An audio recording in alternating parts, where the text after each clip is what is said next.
Darryl Hosford, who is the president of ASAP Ministries. Darryl, tell us, what does ASAP mean, and give us a kind of a thumbnail sketch of what the organization, the ministry is all about. Good morning, ASI.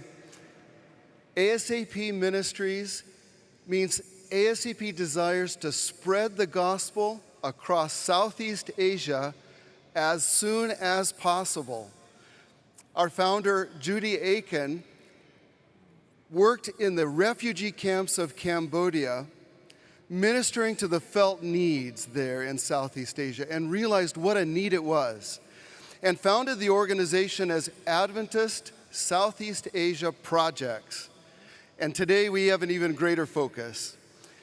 And we desire to reach, with measurable results, the spread of the gospel across Cambodia, Thailand, Myanmar, Laos, and Vietnam. Now, this project focuses on helping schools, and this is what it says in your program, on the Myanmar border for helping schools on the Myanmar border for refugees displaced by the civil war that's going on in that region. So first, help me understand the displacement. How does that happen?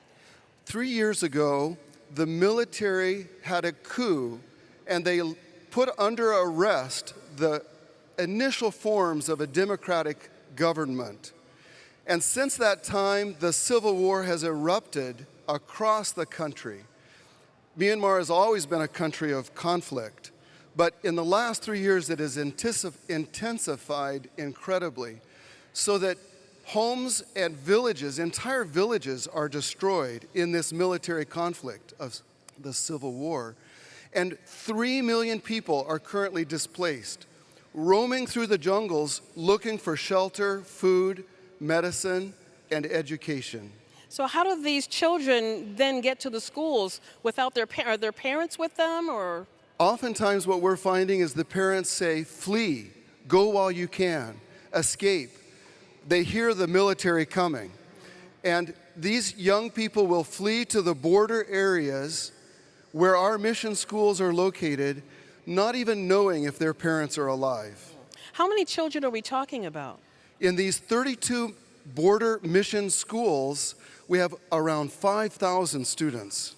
5,000 young people. Now, these schools, it's not just school for them. It's actually school and home, because they don't have a home. They're homeless. And as these young Buddhist children come, they beg, can we come to school here?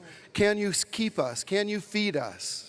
Tell us what some of the challenges exist then for running these schools and providing for the students. Because of this influx of young people, we find that our enrollment has far exceeded what we expected.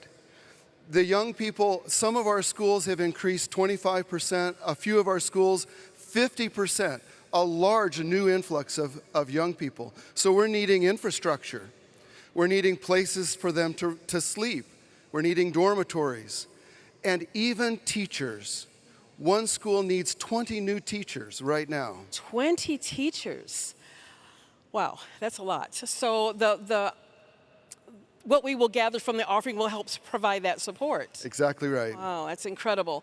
Now, I have a video that I'd like to be shown right now, and but before we start, because they're on the border and they're in the middle of this war, there are things happening. There are bombs that are dropping, and so what kind of alert happens for the kids? When we were visiting with our team to one of these border schools, we were told very clearly, when you hear the alarm, this is the ditch you go to. Because the military has lost so many of its forces, it relies more on the Air Force and dropping of bombs, which is very indiscriminate. And flights will come overhead, and you don't know where that bomb is going to land. And the young people have to flee for their lives.